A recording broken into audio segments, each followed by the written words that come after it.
What's up, everybody? Welcome to The Stack. I'm Alex. I'm Justin. And on The Stack, we talk about a bunch of books that have come out this week, and we review them. And I'll just mention, if you want ad-free versions of this podcast and all the podcasts we do, patreon.com/comicbookclub. And if you want all ads version, just turn on the TV in the early 90s, because that's mostly ads. Or flip to the ads in these comic books, am I right? Boy, it's out of control. It sure is. It really actually is. I like them. They keep the world spinning, Alex. Where am I going to find my sea monkeys? Commercials. Where am I going to find my sea monkeys? Yeah, exactly. Come on. I know. The liquid smoke that we brought into my house about 30 years ago and stained the brand new carpets in our upstairs bedroom, our parents lost their minds. Tell you what, that stuff smelled gross, and I loved it. What a crazy idea. If for any of you that don't know what liquid smoke is, it was something that in the back of comics, it looked awesome. It looked like you could make smoke come out of your hand. In practice, it was an oil you covered your hands with and then sprayed everywhere. It's a crazy idea. But great. And we're selling some if you want to check it out. But first, Supergirl #1 from DC Comics, written by Sophie Campbell, art by Tamra Bonvillain. This is taking the Maid of Might and bringing her back to her roots with a twist. She gets back home and she finds things are not exactly the way that she expected. Justin, what did you think about this book? I like this a lot. I think this book has a great team on it. Like, the team is on the same page so hard, I feel like, with this book. It is a very different Supergirl than what we've seen from the Tom King run. Not at all jaded and dark. This is all bright and fun. It feels... we get thought bubbles are very aggressively used here in a way that, like... You're really in her head, and there's a mystery here, but it's fun. Crypto looks like a different dog slightly, and I have a question about why is Crypto a different dog? Remind me, because I wasn't paying as close attention. Crypto looks like he does in the movie, right? Well, he's got like a yellow tinge to his fur. All right. And like famously, Crypto is I kind of feel like DC, and I don't love saying the word editorial mandate, but I think DC has an editorial mandate to do whatever dog you want. You could do whatever dog? Yeah, why isn't a dog a character? The opposite of a mandate. It's more like, just have fun out there. Choose a dog. Yeah. It's all good. And like it's that's a very nitpicky note, but I was struck by the first time we see Crypto. I'm like, that Crypto. Did he just go through? It's just a new Crypto. Is he eating too many bananas? What's happening? I also really like this a lot. This, like you said, is very different tonally. It reminded me a little bit of romance comics, which might just be the amount of thought balloons that are going on there. But I thought that was really fun. It comes off like a teen YA book a little bit. So like you said, very different from the Supergirl we've seen, who has been like all war all the time for the past couple of years at this point. This is also, not to contrast this with another run, but there was recently a whole thing with Supergirl and Power Girl, them being like, who are we? We're from other universes. Yes. What's going on with our identity? And I understand that need to talk about Supergirl's identity because it's complicated. I don't think it worked there. It does work here.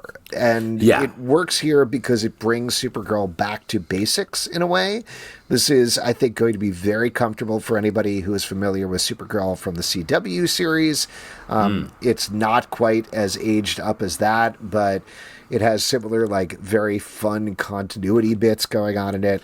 So, yeah, I really enjoyed this a lot. Looking forward to the rest of the run. And it's able to scoop up a lot of the other continuity that has been sort of swept away over the years and make a little bit sense of it, do some fun things with a piece of a very cool comb. Yes. Like a comb that really is cool. Yeah. Yeah, very fun stuff.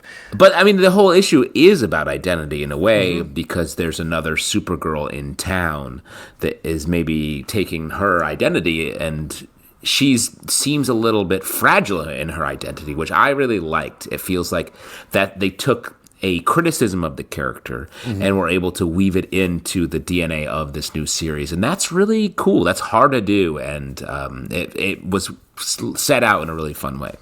Well, let's see if it works 2 titles in a row, because next up we've got Gwenpool, #1 from Marvel, written by Cavan Scott, art by Stefano Nesi. Now, spoiler warning for the whole podcast, but we got to talk specifically about what's going on here, because Marvel several months ago put out what this book is about, which is something that is saved for a last page reveal, but it's out there. It's not a spoiler. Marvel wants you to know to pick up the book. And what they have done is dug up Gwen Stacy and given her Weapon X style Wolverine powers and pitted her. I would say Deadpool. Yeah, Deadpool mixed. She's got claws. She's got like swords coming out of her wrists or whatever. Yeah. Anyway, that's Gwen Stacy. This is the actual Gwen Stacy, and she's coming face to face with Gwenpool, who is in this issue and is dealing with some weird, overpowering stuff of her own that is really creeping out Spider-Man, Kate Bishop, and less so, but Jeff the Land Shark is also there. He seems mostly fine with everything.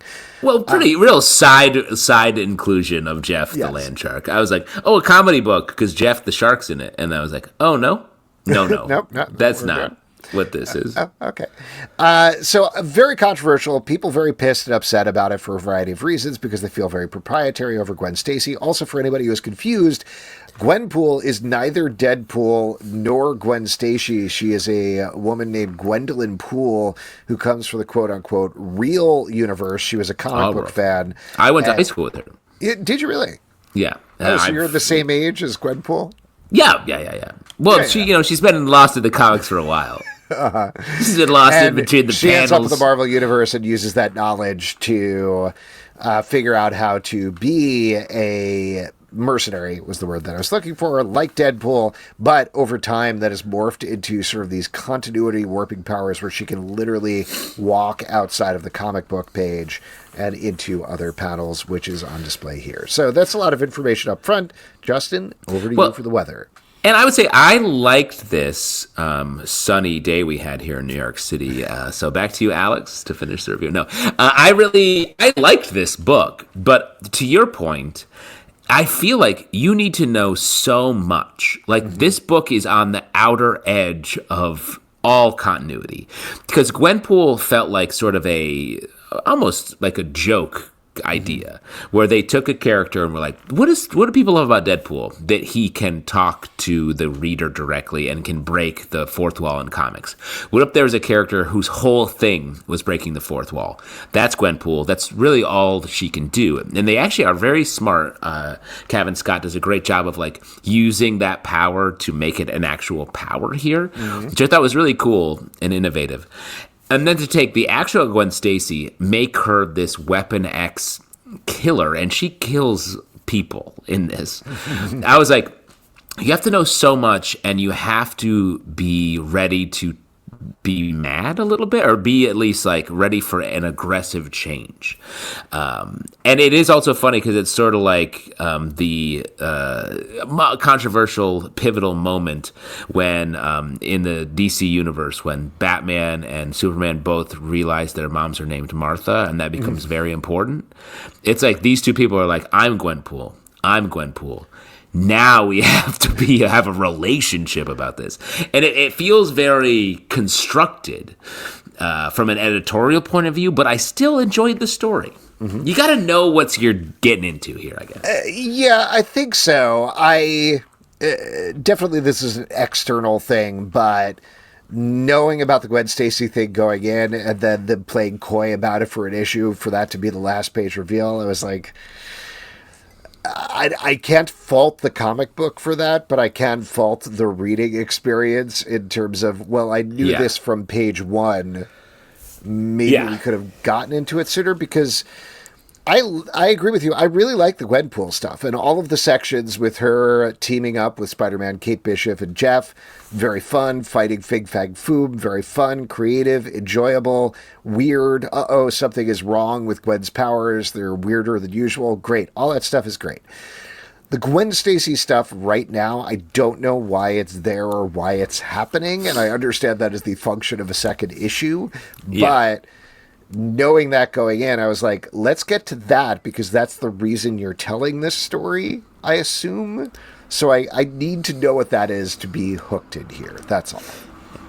Yeah, I think that's fair. I mean, this is coming. I mean, Gwen Stacy's a character that, for whatever reason, has become such a let's find a way to twist her into another comic between like Ghost, Spider, and all of that, which I love. And I'm not critical of that. Like, I don't mind. I think she's a good character that Marvel has found a way to like just cram her in wherever possible. Mm-hmm. I will say, so I'm here for it. I don't mind it. I don't mind all the complaints everyone's mad about. But if you're a Fin Fang Foom fan, you get like a full monologue here in something.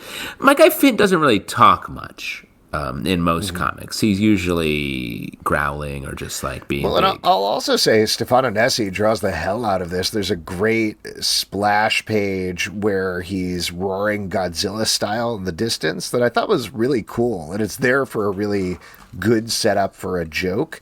So good job there. Yes. People are going to be mad about this. They are going to be mad about absolutely everything, but I'm very much in a wait and see mode because, like you said, there are parts of this that I certainly enjoy. It's good, controversial comic. Get it to the top of the charts. If it bleeds, it leads. If it bleeds, it leads. Invincible, speaking of bleeding, Invincible Universe Battle Beast #1 from Skybound and Image Comics, written by Robert Kirkman, art by Ryan Ottley. Now, this takes place between the pages of Invincible, picking up in Invincible 19, where Battle Beast, after kicking the crap out of Invincible, walked through a portal and left, and then he doesn't show up again until like Invincible 53 or something like that. So this is what were his adventures, and as we find out in this issue, it's trying to kill increasingly large and deadly beings throughout the galaxy. That's pretty much it. Yeah. I mean, here's the thing. I know this is like everyone loves Battle Beast. Mm-hmm. But like, if I can just break down the core of this character, it's an undefeatable tiger adjacent warrior whose whole thing is like, can someone please kill me? And I will say that's not the most fun walking out the door premise for me. Yeah. And that's what happens here. I mean, Robert Kirkman does a good job. Like, this is Kirkman and Ottley, like, great team on this. Does a good job of like adding some other characters and stuff, but the core story, I was hoping we were going to get like, and we get a little backstory here, but an interesting backstory about how Battle Beast became this invincible warrior or something, because it just feels like a maxed out super warrior who is literally undefeatable, is literally invincible. Yes, I hear you on that. I think the real draw here is Kirkman and Ottley back in the Invincible universe. Ottley's art is great. Again, not to keep calling out the really splash pages, but there's so many like these quiet splash pages as Battle Beast goes to this alien planet that really broke up the rhythm of the comic, I thought, in an interesting way. Yeah. But you touched on this. I think what they are doing here, or at least what I hope they're doing here, is because Battle Beast is this straightforward character to the point that like the ship's computer at one point doesn't make fun of him, but he's like, I'm going to tell you that this is a great story about how I decided that I wanted to battle people throughout history. Here we go. Here's my story. And his story is basically like, I battled all these people. My planet was wrecked, and so I left, and then I kept battling people. And it cuts back to the ship's computer being like, oh, I really thought there was going to be more to that. Yeah, and that way, the ship's computer, I was like, yes, you're speaking for me here. So by the end of the book, we have the ship's computer who's like, okay, there's got to be more here. And then there's like this half-dissolved skeleton man who's like, thank you for getting me home. And Battle Beast is like, I'm going to eat you along the way. You're a snack. I'm going to eat you later, snack. So I don't know exactly what they're setting up here, but I do think like having these two other characters are like, oh my God, what is going on here? Potentially leads to some good comedy as it does, I think, in this first issue. I just, and the table is set for that. I just hope there's some development. And like, these people are like comic legends. I assume there will be, but there isn't a lot of indication in this title, in this issue that tells us where we're going development wise. Yeah, we'll see. I mean, they are on it for the long haul. Like, this is not a miniseries. This is a series. So Should be interesting. This beast's gonna battle. Absolute Batman #8 from DC Comics, written by Scott Snyder, art by Marcos Martín. This is the second part of the Absolute Mr. Freeze arc, and when we last left Bruce Wayne, he had met the monstrous, stretched out new Mr. Freeze. In this issue, we get a wrap-up of the arc as he deals with Mr. Freeze, and also deals with the memory of Matches Malone. Yes. This comic is like an art book at this point. It's just so beautifully done. And I feel like Scott Snyder is doing such a good job of just is telling a great story, but also leaving so much space for the Dragotta art to just shine. Well, this is Marcos Martín. Oh, sorry. This is Marcos Martín, for the Marcos Martín art to just shine here. And it's beautiful. It's a beautiful book to just let wash over you. And we get a lot of different sections here. There's each new sort of movement in the issue is interesting in its own way. The Mr. Freeze, the absolute Mr. Freeze is terrifying in a good way. We get great fight sequences here. It's just the Matches Malone of it, it's such a weird thing to make him a different person who is we're meant to really care for him, when I'm I don't know how much I care for him. I just love this story and the way it's told and the continued mystery here. And then this is the end of this 2-issue arc, getting us to the next one, which I'm equally excited about. It would have been much funnier if he was a separate person, but also still looked exactly like Bruce Wayne with a mustache and a little matchstick in his mouth. That's what they should have done. That would have been much better. Yeah. I agree with you. Scott is really pushing himself on the layouts in this issue, which, like you're saying, gets the whole art book nature of it. There's a lot of cross-cutting between scenes and contrast between scenes that we've also seen from Nick Dragotta, as you mentioned. So, great-looking book. Very excited to see where this goes next. One World Under Doom, #4 from Marvel, written by Ryan North, art by R.B. Silva. This issue, Dormammu and Doom have not come to bargain. Dormammu has decided that Doom has left the Earth defenseless as the Sorcerer Supreme, and this issue is just one big battle, mano a mano, between Dormammu and Doom as they pull out all their various... Mano a mano against Dormammu. Dormammu a mano. I don't know. Dormammu. We've been a little back and forth on this series, of this whole event, but I gotta say, just on the basis of this issue, I think this was the best one so far. So focused, good battle, good focus on Doom that I think we've been really missing. And finally putting all the political stuff, which is just not working, to the side. Well, that's a little harsher than I would say. It's not that it's not working, it's just that that's moving slowly as a storytelling idea. Everyone's like, this Doom is bad, let's kill him. And Doom's like, I just made it so everyone can travel everywhere. And I fixed healthcare. How dare you? Yeah, the heroes and the writing adjacently need to move past the premise and be like, hey, Doom's doing something different here. And we keep getting little clues. In this issue, there's one as well, that there's a secret here behind all of this that we're going to get to that is inherently the villainous part.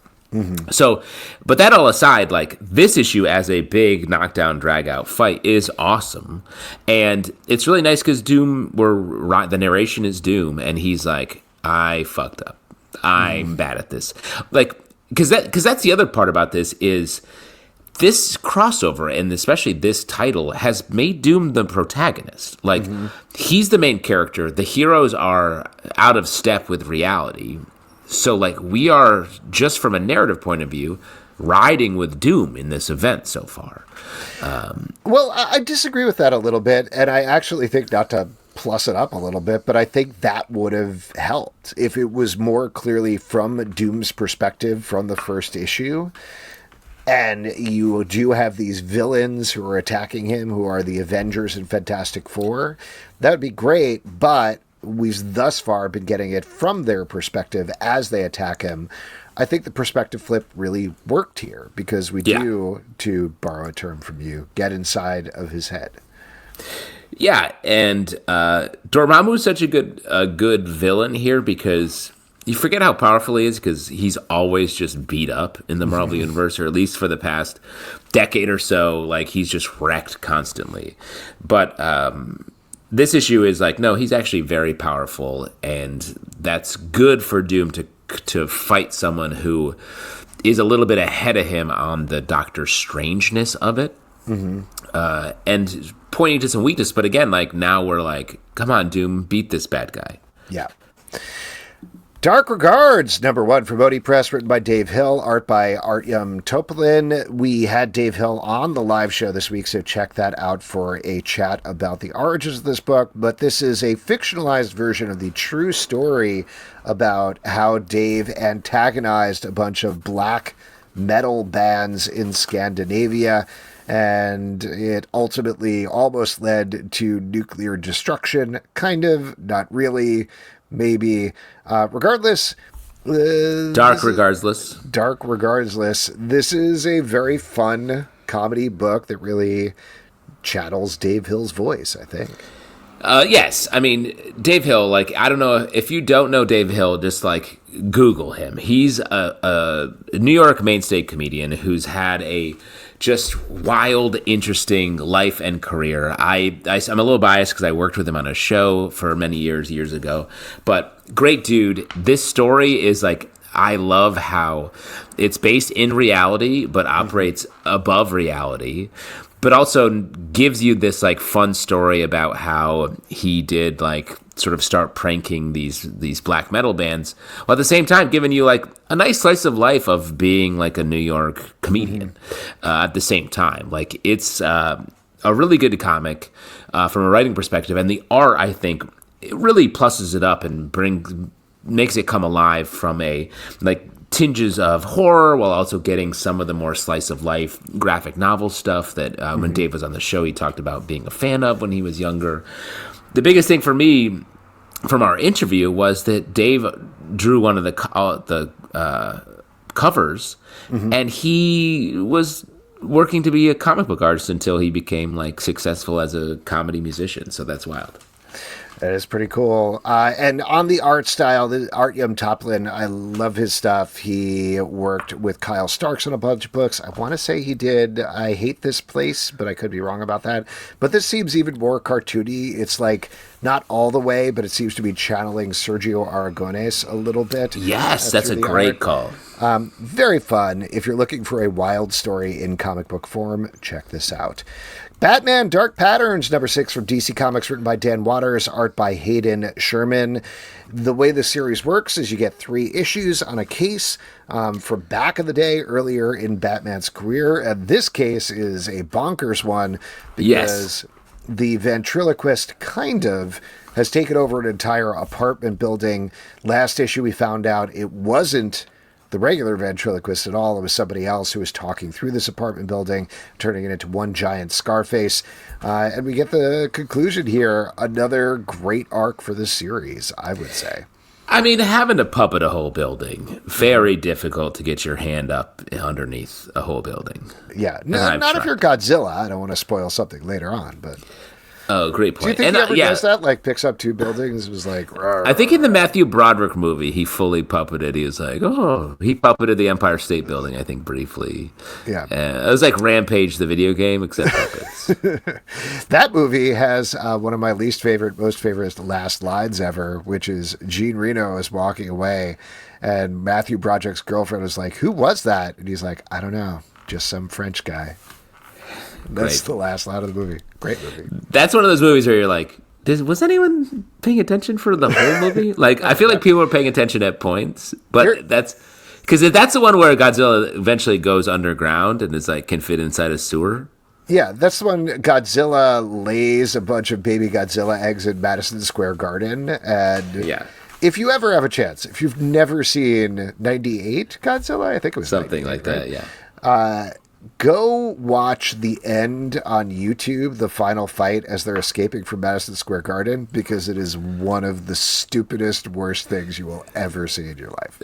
Very stupid. And you know what I thought? You know what I think they probably thought as far as with that movie was the advertising campaign, which was great. I don't know if you remember that, but like they had the buses skin. Yes, with, like, he was just huge. A tail, and it's like his tail is as big as this butt. And you're like, oh shit, this is gonna be awesome. It was not awesome. No, but also, again, the movie that they wrote down the words was like, his tail's so big you'll never believe it. He also fits in a regular sewer pipe. Where your poop goes, he fits in there too. He crawls through there. The other big thing about this movie that we shouldn't talk about for very specific current reasons is the soundtrack, which was also great, but we'll leave it at that. Oh, nice. I don't know what you're talking about, but I will Google it. Google lead single Godzilla soundtrack, and you'll see what I'm talking about. Kevin Spacey's All-Star Band? Is that... Close enough. Great. But speaking of this comic, and I don't know if what we just said will fit as a quote on the back of the trade paperback here, but you could probably get pretty close. DC, wait, hold on. Stop the printers. You're going to love this book quote from Comic Book Live. This quote is as big as his stomach. Yeah, his tail.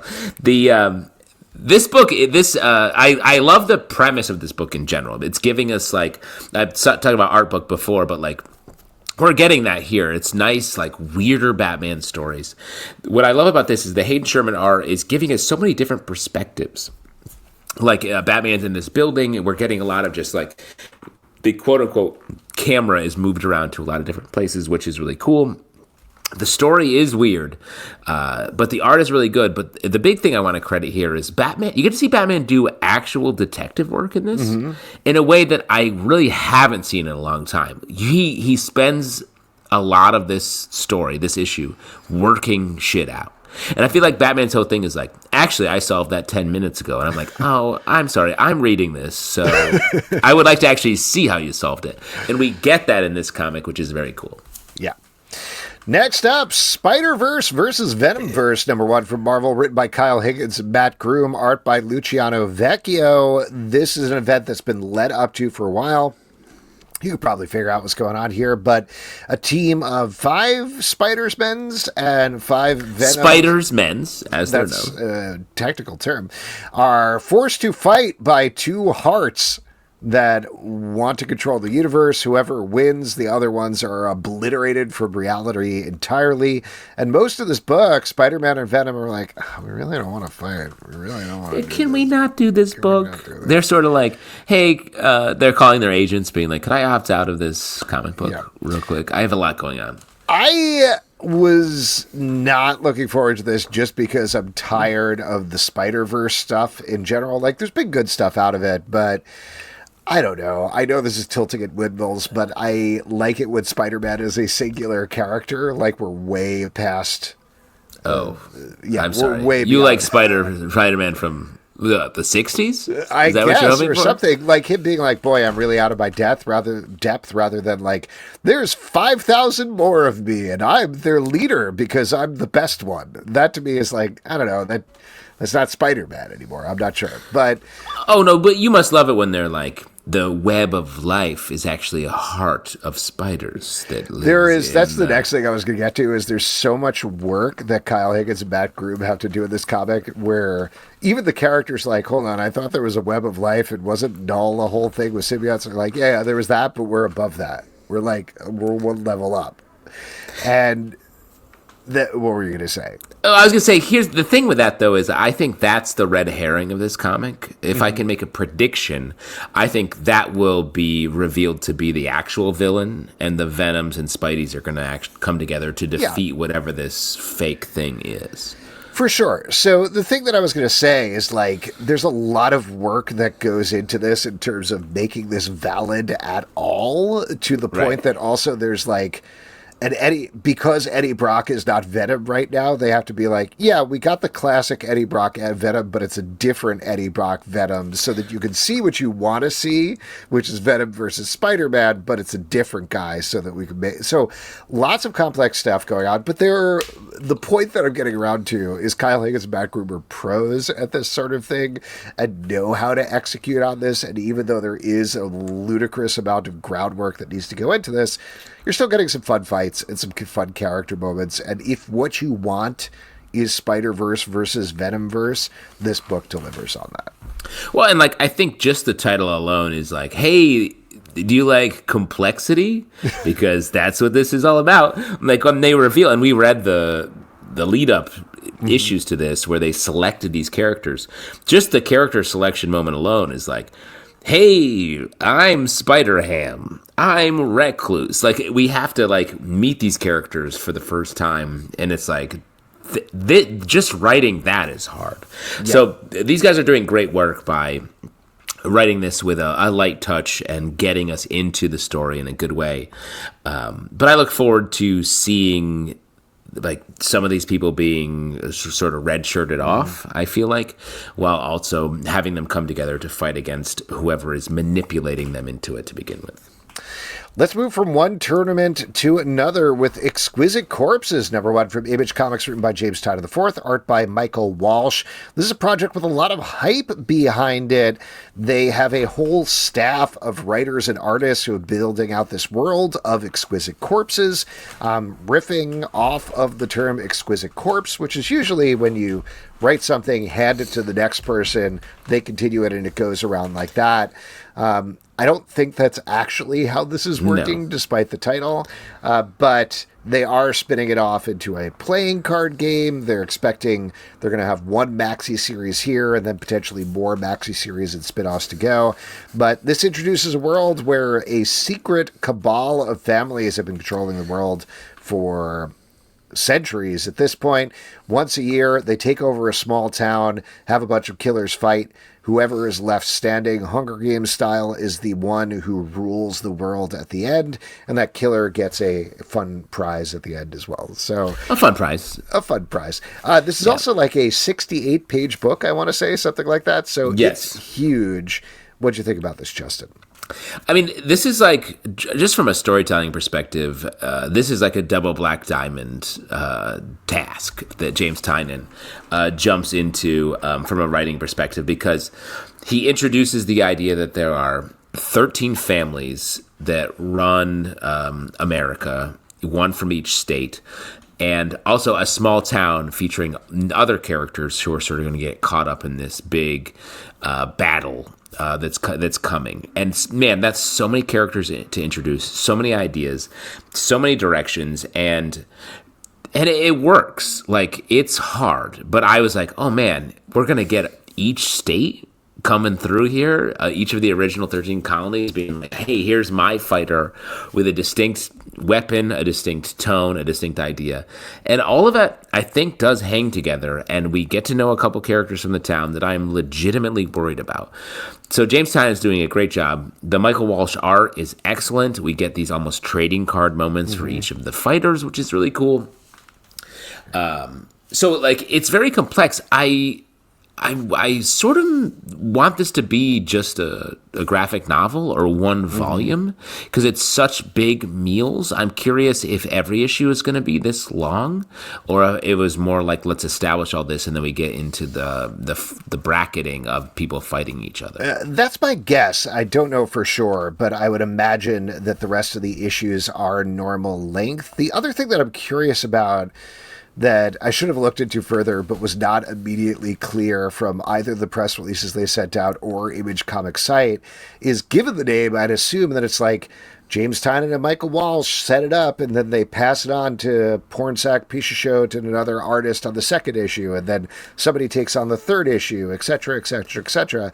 But I don't think that's what's happening. I think they worked with a bunch of people. Yeah. As a writer's room, but ultimately it's James Tynion IV and Michael Walsh that are taking forward, which is fine. They're both great creators, but I feel like it doesn't quite pay off on the title of the book. If that's true. But I just think it's like, you don't have to take the title so literally. Like, it's a cool title, even if it's not the. I know you're like, they said this thing and they're not doing that thing, and I'm mad. He's not a Spider-Man always, is he? He's more of a man spider, really.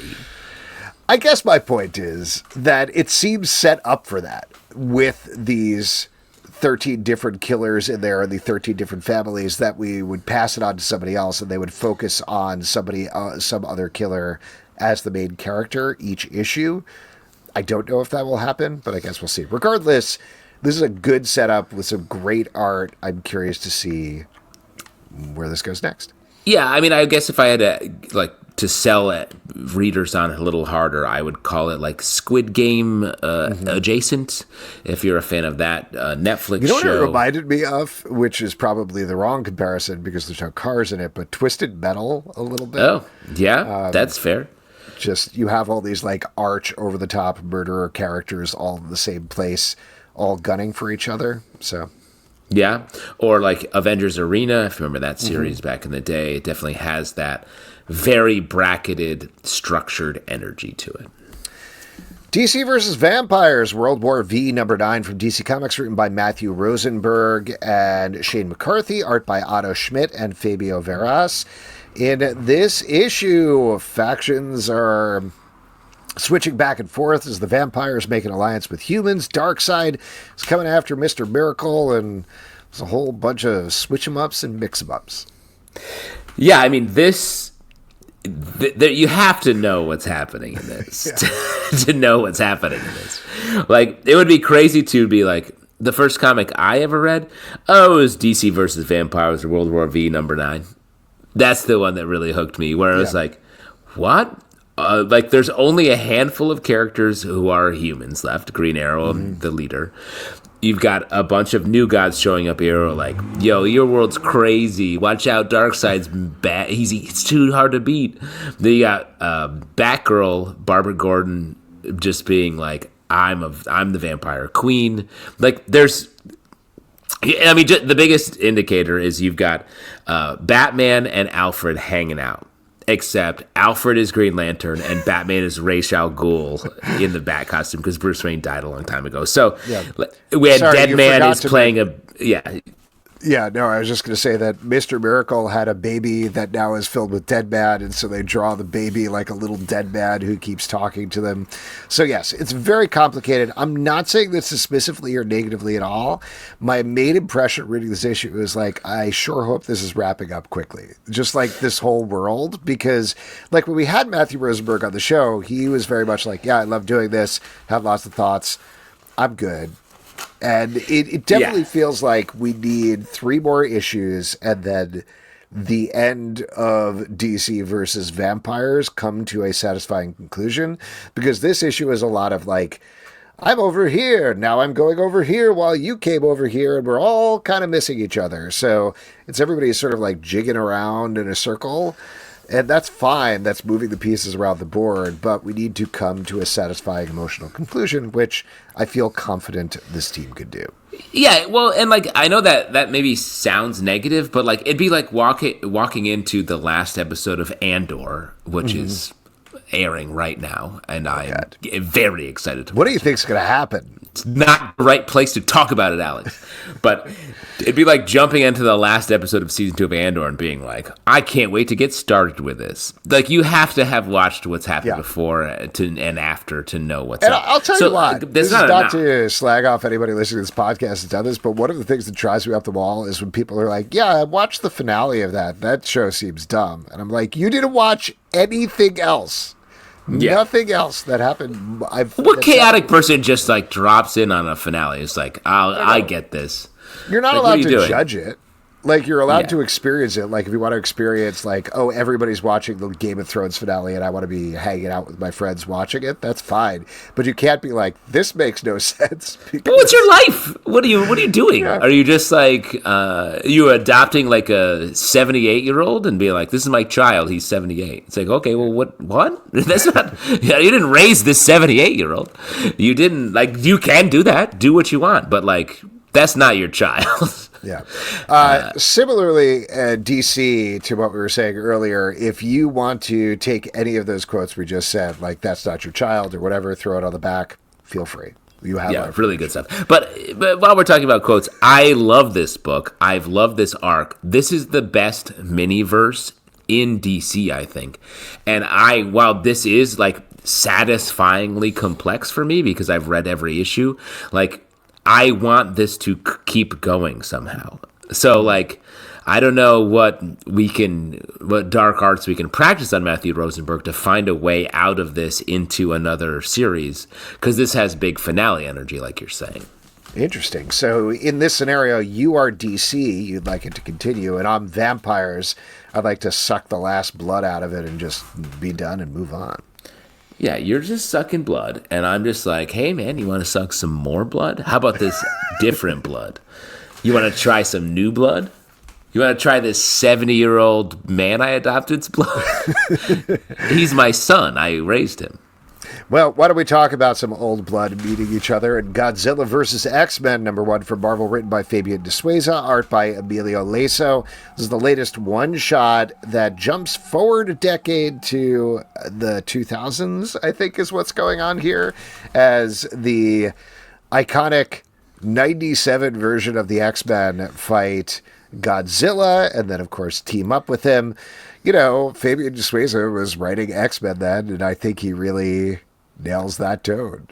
Well, he goes deep into it. I like the way this made me nostalgic for like this very simple version of the X-Men, where they're like, Charles Xavier's good guy, no complication. He's just like, hey, I'll send my X-Men in. They do this wild thing with the super adaptoid, which is awesome. We get some cool fight stuff there. We get to have them team up with our guy Godzilla. There's a message at the end. Like, this is just a nicely composed story that hits the idealizations of all of the characters in it. Yeah. I will bring back my very light complaint from the previous 2 issues, though, which is, as much as I like the art in these books, I wish there was more of an effort to make it look like of a piece of the decade, because I think the writers are doing a good job here, but they are pairing them with modern artists who are not necessarily giving us those classic looks from those decades. Like, this needed depending on how you wanted to hit it, but like it needed like a Rob Liefeld on it or something like that to really... No. Not Rob Liefeld, but like sort of the exaggerated style of the 2000s here to make it really feel like the book. Mark Silvestri, does that make you feel better? Like, I mean, that's better, but I wasn't bothered by that. We get these great pages where like, we get a title page in every issue where it has Godzilla versus X-Men or whatever ripping out of the pages of an old comic. And I think that's the idea of this project, and that's not exactly the feeling that I'm getting here. Interesting. Like, I get that. That's a very nitpicky complaint, because I actually thought the art of the fight between Super Adaptoid and Godzilla in this was awesome. Like, it was big. It felt a little bit classic. It felt a little bit more like Silver Agey, I think, is maybe your complaint. But I didn't mind that it was not quite set there, because the whole thing had the tone from the Fabian's writing of a more classic take on the X-Men, not necessarily what you're saying. All right. Okay. Sorry to take some work out of Rob Liefeld's mouth, but Alex is talking I wasn't crazy. saying Rob Liefeld. I'm saying like a Rob Liefeld, like a Rob Liefeld type. Oh, not Rob Liefeld, but a Rob Liefeld. Yes. Let's just dig down on this. So what is that person? Are you talking about like a cousin of Rob's? What I would do is, like, I'd go to a comic convention and be like, do any of you know what feet are? And if somebody says yes, I'll move on to the next person until I find Rob Liefeld. Oh, you're saying, like, knowing feet is a negative. Yes. Yeah, for sure. Nice. Oh, great. Yes, you have a big non-feet OnlyFans presence, right? Yeah.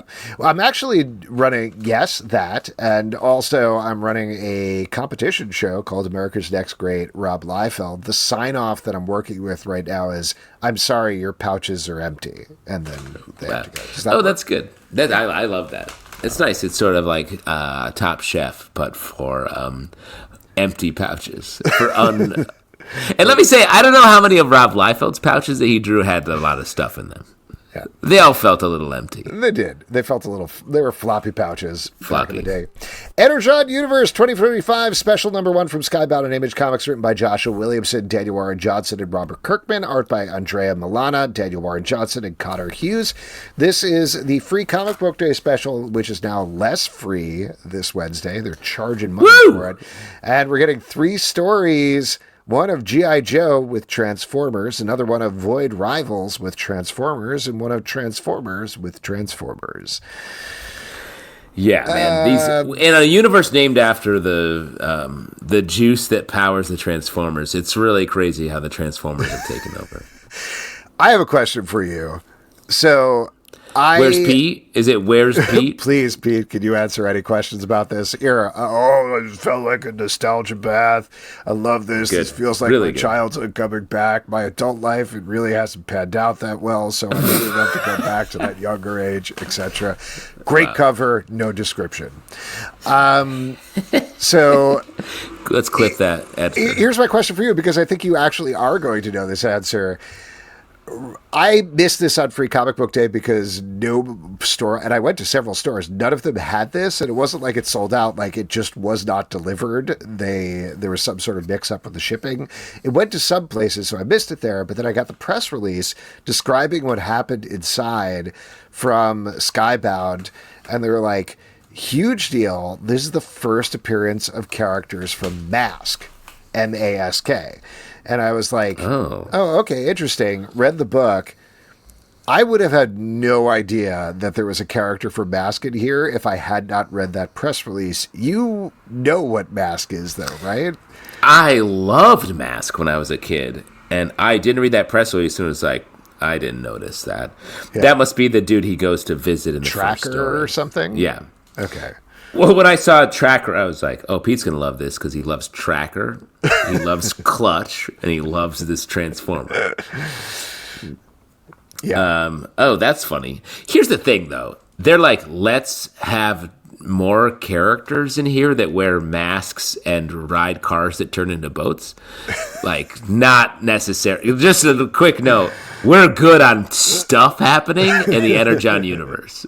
Like, just to read this, the third story, the Void Rivals one, I was like, guys, I'm sorry. I feel like I just found a book at the bottom of a series of paperbacks from the 70s. I was like, what?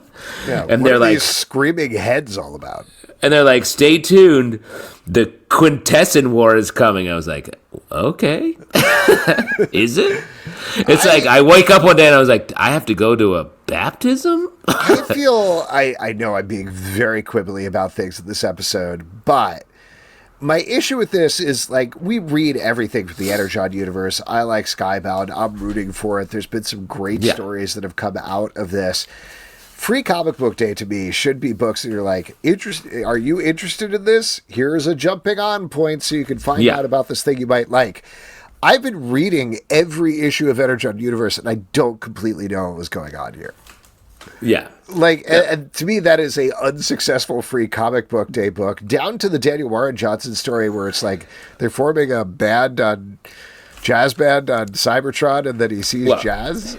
Well, here, like, yeah, to your point across the board. And that was Jazz, I assume, who likes jazz. Well, that's my quibble here is, like, we get a lot of Cybertron back in the day, and a character named Jazz is like, I just found this crazy music from space. It's crazy. You wouldn't believe it. And then he gets to Earth, and the reveal at the end is like, he was listening to jazz. I was like, wait, a guy named Jazz? A space robot named Jazz discovered jazz on Earth?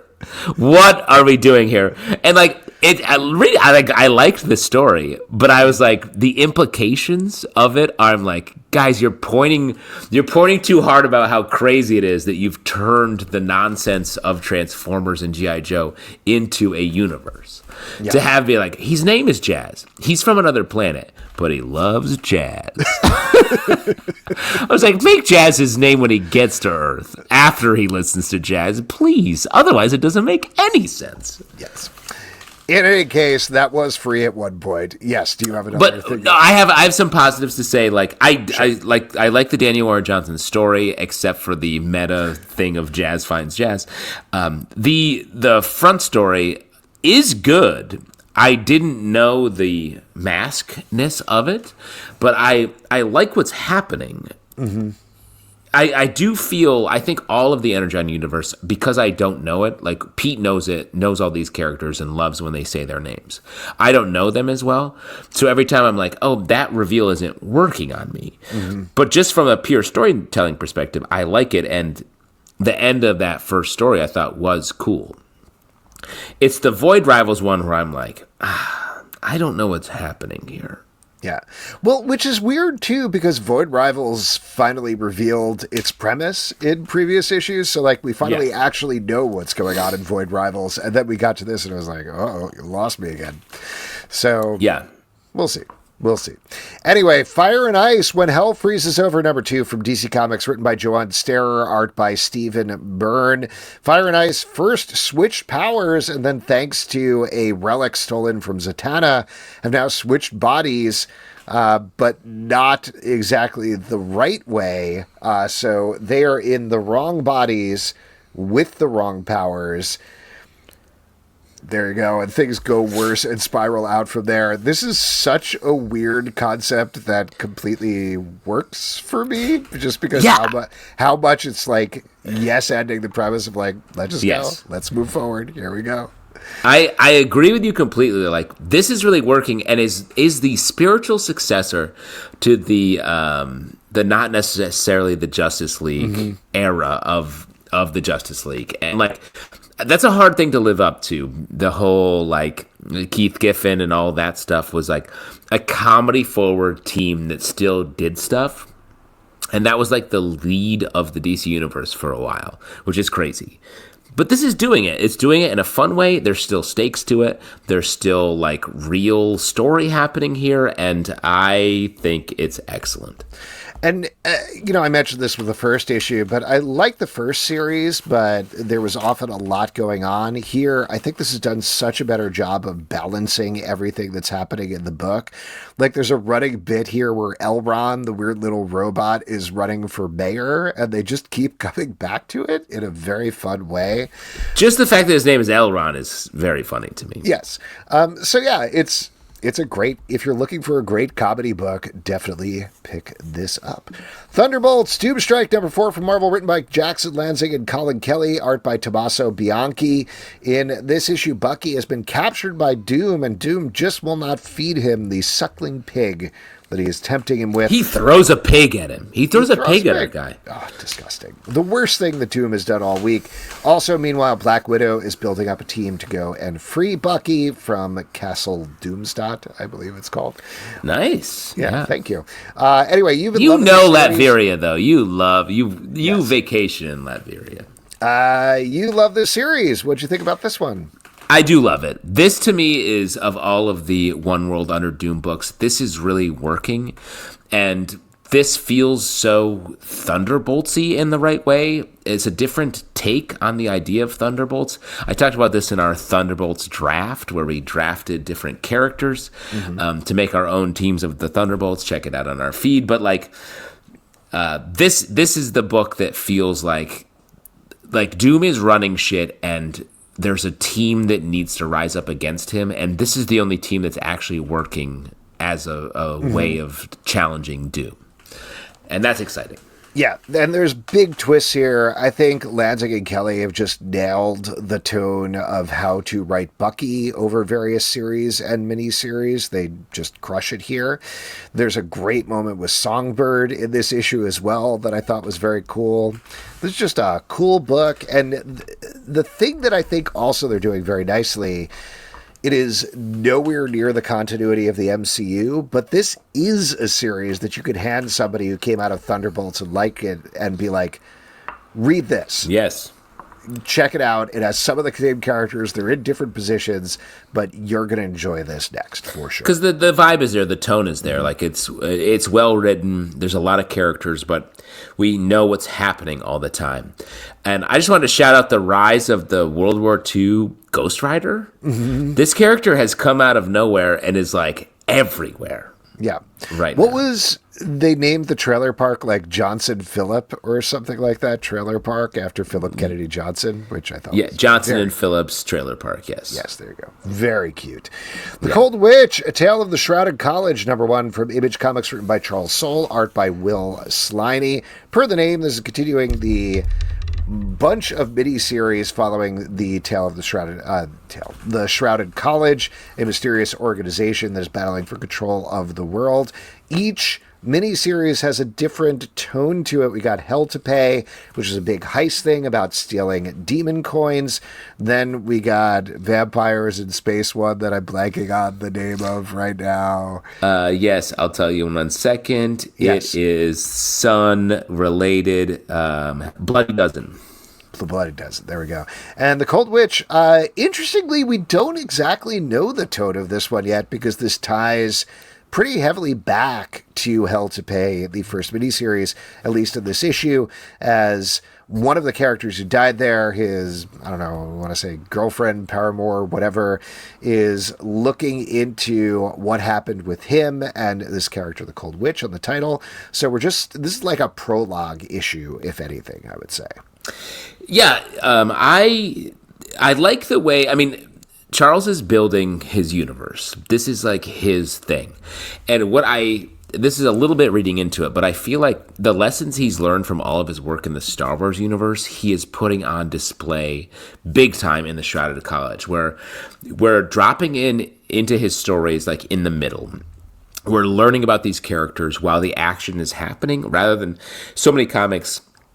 Number one issues especially are like, hey, welcome. Here are some characters, and here's what we call a premise, and we're going to walk you into it. No, this book goes hard, gets you caught up to speed, and just moves into the main story in a way that is really nice. It feels very like, oh, this is episode 4 of this comic, and there's a lot of history here. You don't need to know it to enjoy this, but it's cooler if you do. So that's great. It's really nice to read. He's doing a great job of constructing a larger piece in this series. Behemoth, number 4 from Dark Horse Comics, written by Grant Spatore and Ryan Angle, art by Jay Martin. This is about a bunch of folks in a bus who are swallowed by a Godzilla-style creature. They have decided they're going to basically give the creature a heart attack, is pretty much their big plan. But they've got a bunch of other smaller creatures inside who are coming after them.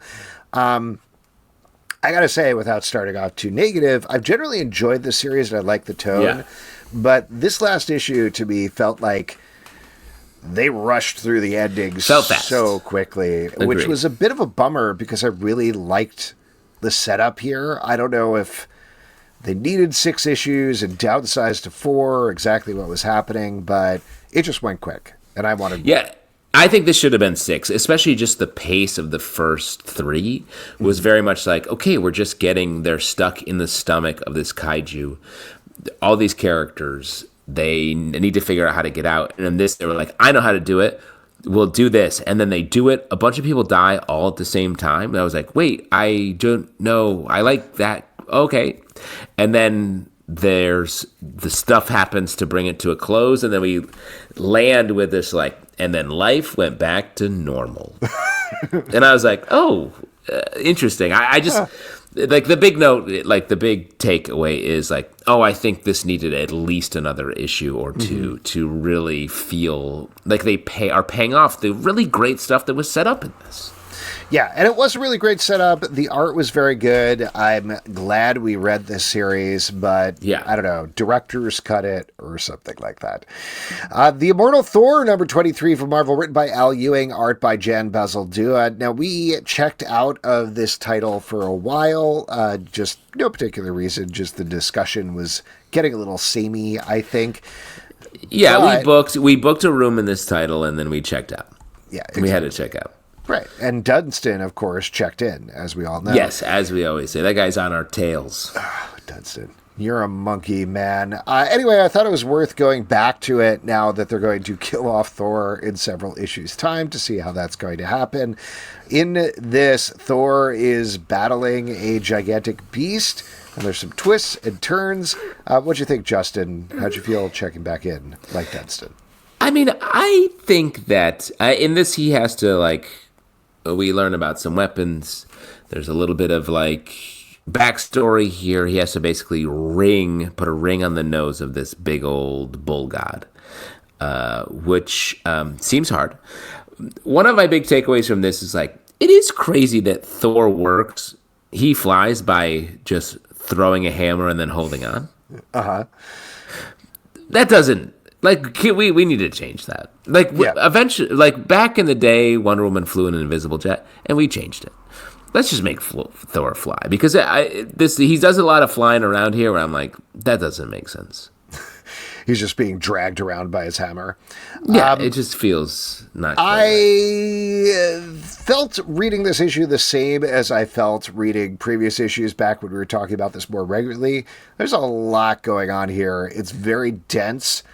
I like Al Ewing. I think Jed Balzaldua's art is good, but this is very complicated. So particularly contrasting this with like some of the other work that Al Ewing is doing, like All New Venom, I realize it's a different book, but it's so clean and clear and fun what's going on there. This is like reading Norse mythology. It's very dense and hard to get through. Yeah, it is a little complicated, and I don't know exactly what the point is. Mm-hmm. It feels like everyone's very stressed. Thor's very stressed, but also is like still pretty casually cool, like I'm going to win this. Yeah. So it's hard to tell where our main character's at. World Tree, number 14 from Image Comics, written by James Tynion IV, art by Fernando Blanco. The previous two issues were giving us the origin of our naked lady who's been killing everybody. Here we jump to the future that we haven't seen in a couple of issues at this point, where the world has been wrecked by the, I want to say Undernet is what it's called. Undernet, yep. Undernet, and find out more about what's going on with that. The series continues to be gorgeously rendered, very terrifying in terms of things that are going on. I expected a little more origin in this issue, but that's all right. Spooky, scary stuff. People turning into dogs, dogs turning into people. Yeah. Well, I feel like maybe the point of this issue is about, so most of it is like we're into the future and we're following like one of our last remaining living main characters who's like, man, the internet's killing us, but I made a new internet that is still pretty cool. And like, it's good. Like, I really like that idea because it shows the irresistibility of the internet and all of it, the dark parts, the light parts, which I think is the underlying idea of this entire series. So that's cool. And I mean, this book is always doing a lot of like, okay, now you know this, so we're going to get to this next thing, which is very, like, I think that's a style that James Tynion writes in. It's really nice from an episodic point of view. That's what Department of Truth has been from the jump. And this book is doing that as well, where, like, it's like, okay, here's some cool stuff. The villains are terrifying. They're always on the edge here, coming for our people. But now here's the step forward we're doing. And each step forward I like. I still don't know what the overall story here, but I'm not bothered that I don't know. It's nice that I don't know.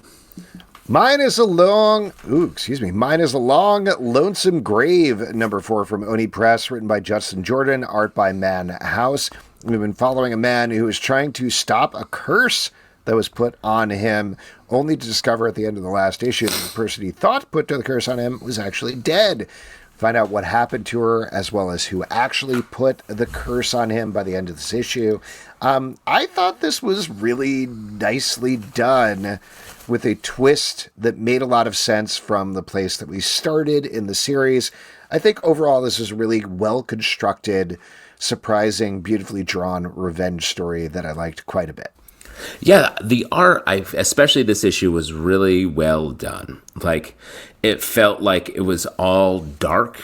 Mm-hmm. Like, it started in the first issue, like, very dark, like, slowly building up. And this issue, I feel like, was all, like, lit. Like, everything's on fire. And that's what's happening with the characters as well. So it was a really just nice art progression from the first issue to the last. And, yeah, I like the reveals. The Weaver family, you know, they got a lot. That's trouble. They're trouble. A lot going on. It's a long, lonesome grave. Mm-hmm. Good series. If you missed it, definitely pick up the individual issues or look forward to whenever the trade comes out. Red Hulk, number 4 from Marvel, written by Benjamin Percy, art by Jeff Shaw. Here's another character that's rebelling against Doom. This time it's Thunderbolt Ross, who is barreling through the snow in nothing but his ripped old pants. There is a moment halfway through this issue, and I know I mentioned with the last issue, like I was starting to get worried about him getting frostbite or something, which is a major plot point this issue. Yeah. So he sees a deer and immediately kills the deer, skins the deer, and creates clothes out of the deer in the snow. Yeah. That was surprising. So why? I mean, I know you grew up in the suburbs, but where I'm from, that's normal. Like, that's a lot of times, thing to do. Like I was like, oh no, it's prom's tonight. So I was like, oh, I could rent a tux, or I could hunt, kill, skin, and process a deer hide for a full venison tux. I don't know how long that takes. That's my main thing. And it just feels like, and I know maybe we had a time dash there, so maybe there were a couple of weeks while they tanned and skinned. Well, yeah, I don't know if they did much tanning. I bet he was putting moist deer skin on his body as his clothing. Probably. It was still, and that's what you do. You're out on the ice planet of Hoth surface. You're going to slice open an animal and crawl in it. You don't have time to process them. Now, correct me if I'm wrong. Maybe I'm misremembering this issue, but also they go into a house that's been mostly abandoned, and there's some rotting food there. Is there a rotting pig? Is Doom just leaving pigs all over Latveria? Yeah, that's really funny. Yes, they walk in and they say, this pig's been rotting for weeks. Doom's throwing pigs. That's his secret. But why? Why are you tossing pigs? Yeah. Maybe he's like, he thinks that's how you play Angry Birds, is like the birds are the angry ones that you toss the pigs at, but you're tossing the birds, Doom. Yeah, Doom, you're tossing the birds. That's a great point. I think that's definitely the letter you should write into Marvel and be like, hello, Alex Zalbin, journalist. Is there a big subplot for One World Under Doom, and perhaps feeding into the Robert Downey Jr. portrayal where he's playing Angry Birds but is playing pigs instead? I'm gonna put that on Tom Brevoort's newsletter. He loves questions like that. Oh, that's really good. Yeah. But to talk about this comic and the non-pig panels, I like this little team. I guess in this One World Under Doom epic, I'm really enjoying the fringes and the edges where actual rebellion is happening. Because in the main titles, the Avengers are just like, yes, we work for Doom now. We hate Doom. And then it's like, we also work for him. So like, that's less fun, while I'm liking, this is a very woolly, almost Suicide Squad style story. And I like that it's working in this very aggressive current state. Geiger, number 14 from Ghost Machine and Image Comics, written by Jeff Johns, art by Gary Frank. In this issue, Geiger and Lady Geiger, which is definitely not her name, come to blows as her plan. Ashley Arden. There you go. As her plan is revealed, we check in with all the animals. We check in with the guy with the scar on his face. Lots of stuff going on here. I like this book. I think it is really building out an interesting world here. The end. Nice. You like all the different things that you just said? Yeah, I like the things I said. I don't know. This is a book that I feel like is very even across the board every issue. There's no issue particularly I'm like, oh, here's the one, here we go. It's not like Redcoat that I think has had some real standout issues. Right. Mostly this is like classic superhero comics. He's like, I can't use my radioactive powers. They're like, you got to use your radioactive powers. He's like, but I can't do it. And that's pretty much what's going on, but it delivers every time out. Yeah, I mean, it's a challenge. Geiger's always sort of losing, and he's always mad. But we get Junkyard Joe in here, who's like, his story's coming to a head. The animals, who have become weirdly like equal footing characters in this universe, where it's like, Two-Headed Wolf and Zebra. What are you up to? I gotta know. So, like, we're getting a little bit of the news in this issue, I think, where everything's getting slid forward a bit. The next issue feels like a big one. Yeah. from a nuclear bomb perspective? Well, I'd say that's Past Time, and coincidentally, we're going to talk about Past Time number 2 from Mad Cave Studios, written by Joe Harris, art by Russell Olson. This is a story of baseball and a vampire that just wants to play baseball. That's what's going on with him. I gotta say about this book, I really like the premise of this book, that there is this vampire that just really wants to play baseball, but also keeps killing people while he's doing it. I think the storytelling is interesting, and maybe this is just a function of the amount of comics we read, but I felt like we ended the last issue with and that vampire is going to play baseball. And when we pick up here, he's like, I just want to play baseball. Just give me a chance to play baseball. I'm like, did I dream the last issue? What happened here? Yeah. It's a little complicated, all the moves to get this vampire to play baseball. And it feels like there's a lot of corpses at points in this, and they're being stuffed away in a almost sitcom-y way. It feels a little bit like if Larry David was a vampire who wanted to play baseball, where he's like, oh man, these corpses keep getting in the way of my baseball. I'm getting foisted out of playing baseball. And I like like you're saying, I like the central premise here, and I wonder if we can get to that a little. This issue just felt a little bit businessy, maybe. Yeah.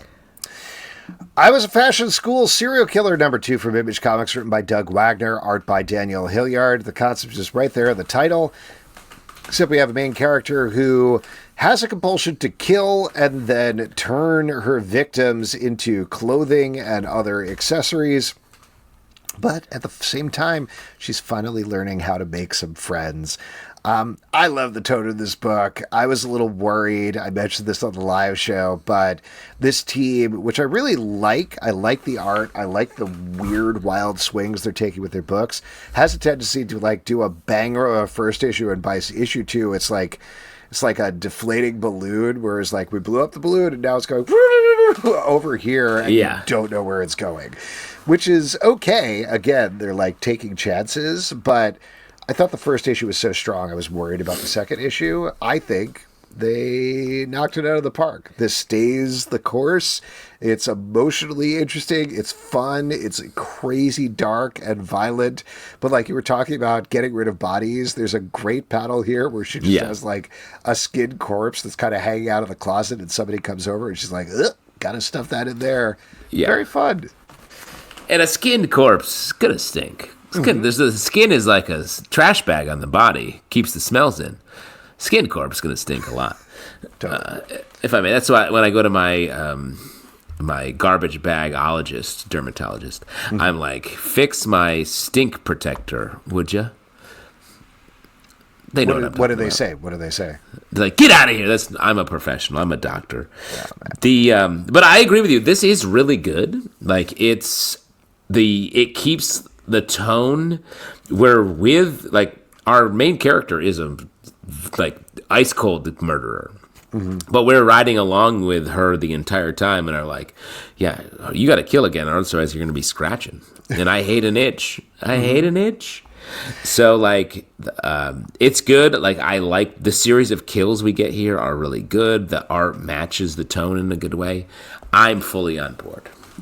The Uncanny X-Men, number 14 from Marvel, written by Gail Simone, art by David Marquez. We've got a bunch of trains running here. Back in the day, we are following a mutant who is dealing with some real prejudice. Then in the present, we got our kids are going into a spooky dark cave, and the adults are mostly not wearing clothes, and Gambit is hanging out with a dragon. Yes, Wolverine pops out of bed in some fresh jorts in this issue that I was like, bro, are you sleeping in jorts? Yeah, that's uncomfortable. Man, that's change. And sure, maybe his healing factor is fine with a real sweaty undercarriage, but that's no way to sleep, my guy.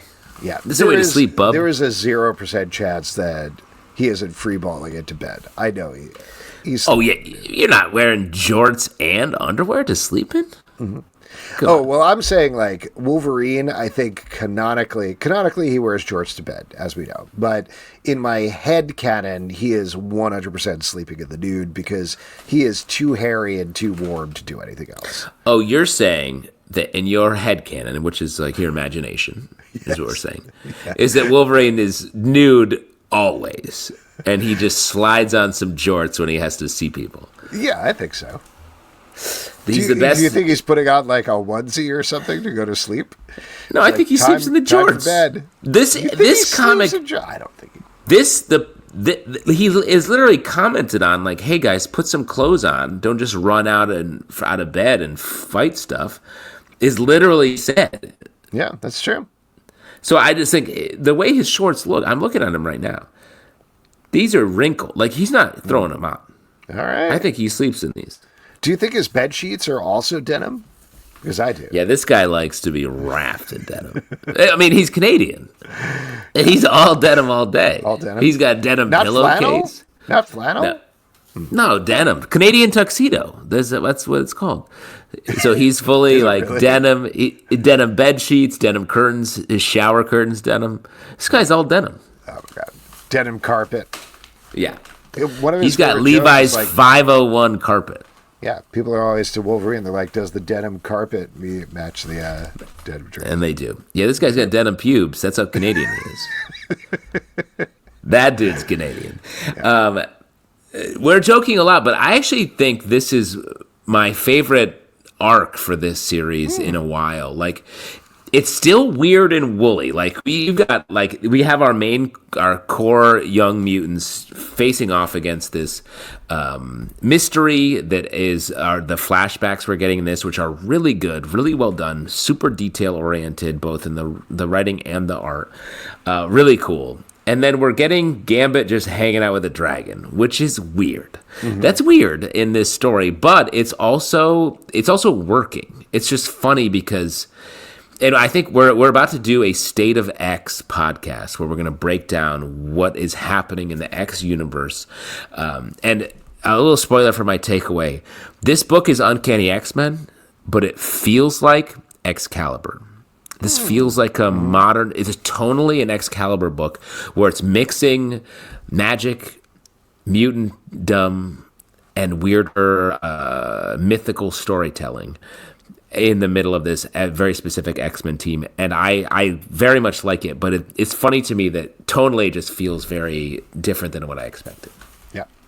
Phantom Road, number 12 from Image Comics, written by Jeff Lemire, art by Gabriel H. Walta. In this arc, we are finding out exactly what's been going on the Phantom Road, and there's some big answers in this issue, kind of.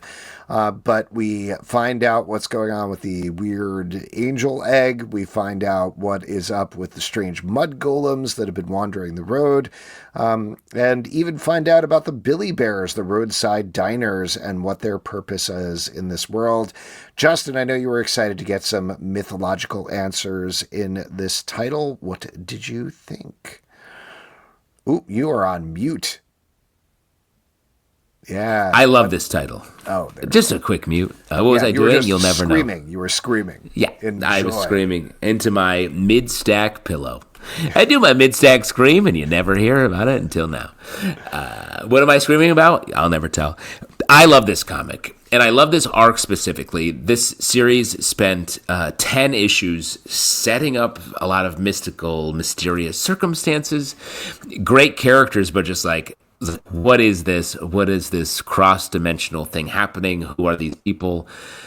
This arc, the last issue in this one, is telling us the story, giving us the background in a very Twin Peaks way, which is, I love Twin Peaks. I love that this is solidifying around that tone and the way they're telling the story.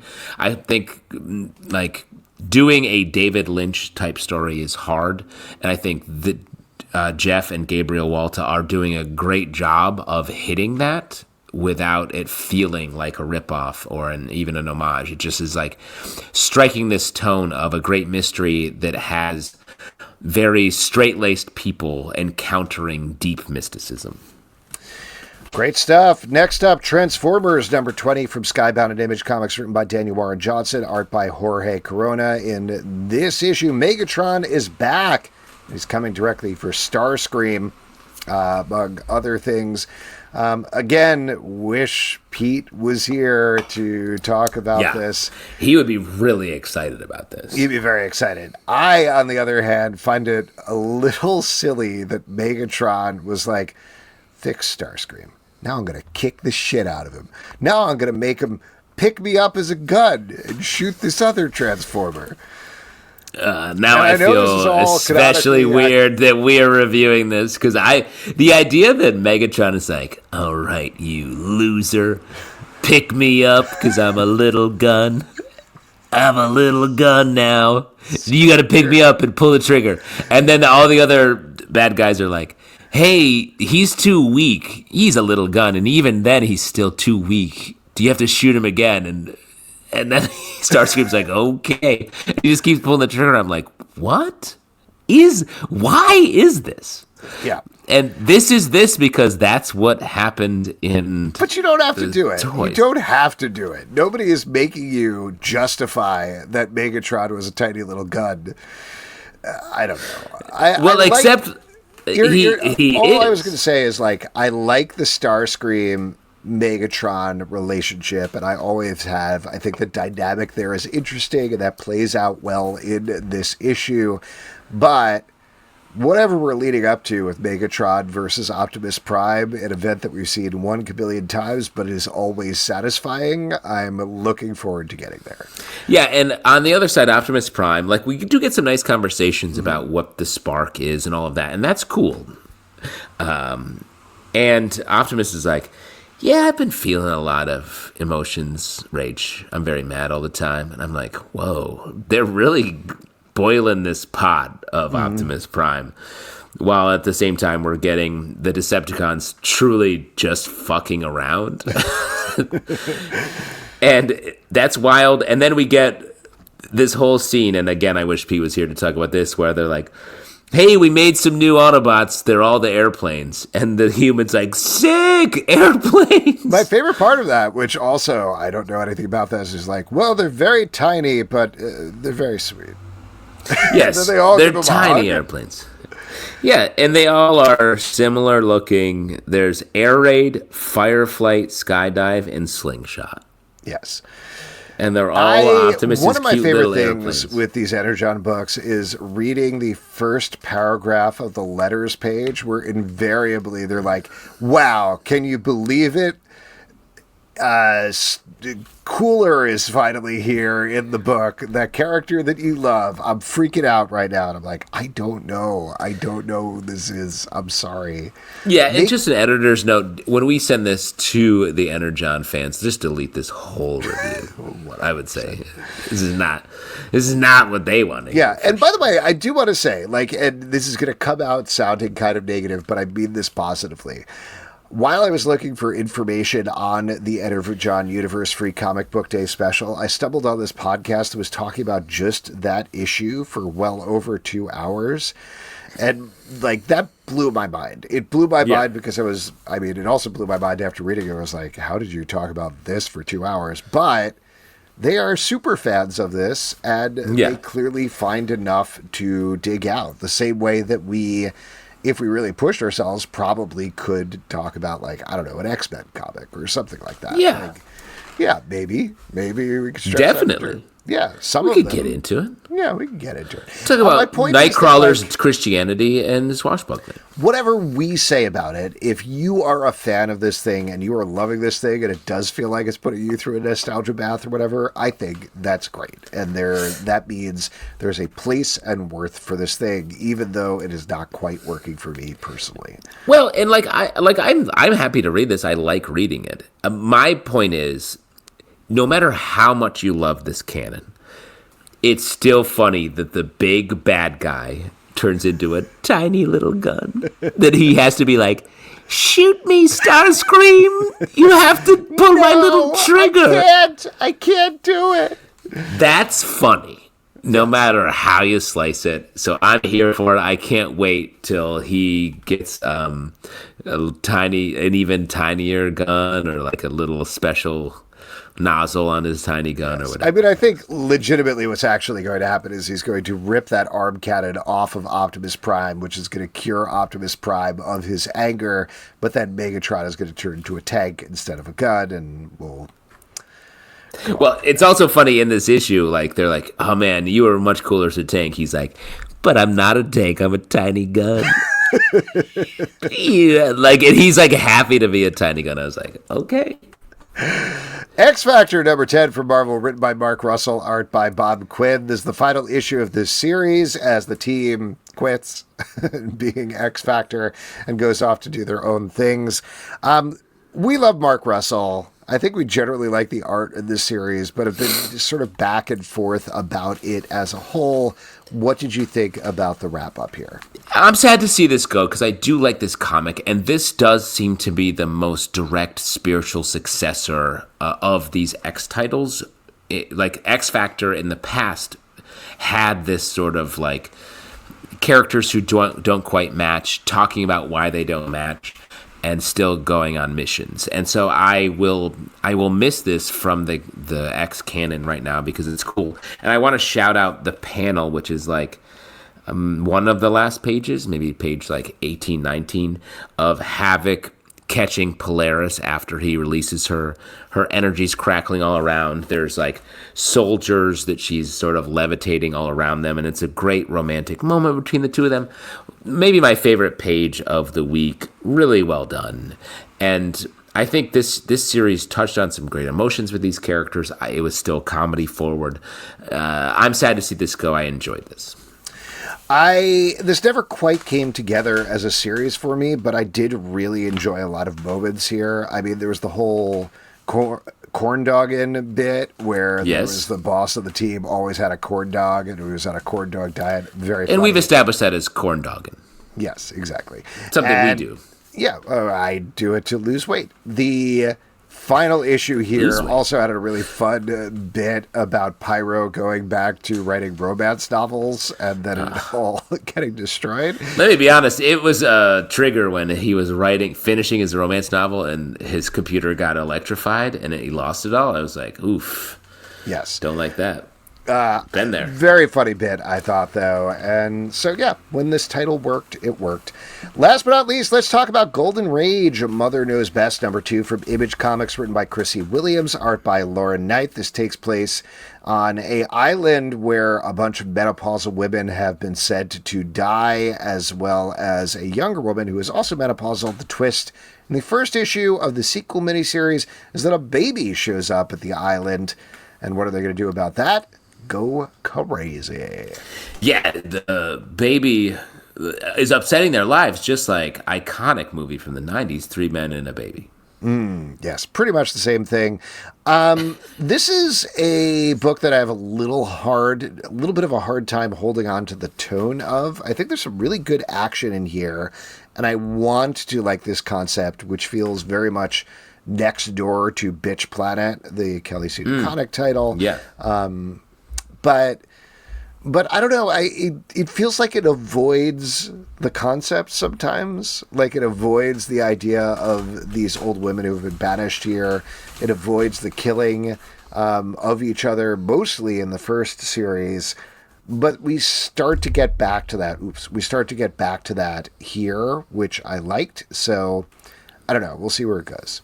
The back third of this book, I thought, is where it really came to life. When it's like, oh, this baby. Well, there's a power struggle here from our main characters of like who's in charge, and then the baby becomes like the conch essentially, where it's like, well, I have the baby, so like that's what's happening, and that's a cool active idea, and we get some nice stuff in the back third of this. Action wise and pushing the narrative wise. It's a shame Pete's not here because he loves an older woman. Absolutely. Maybe that's where he is.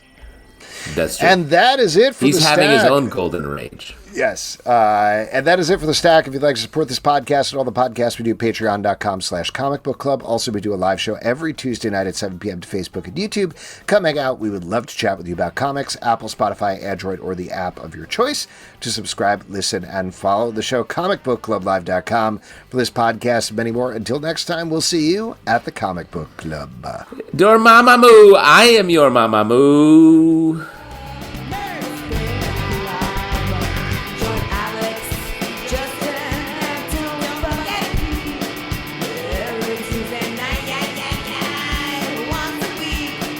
Blow your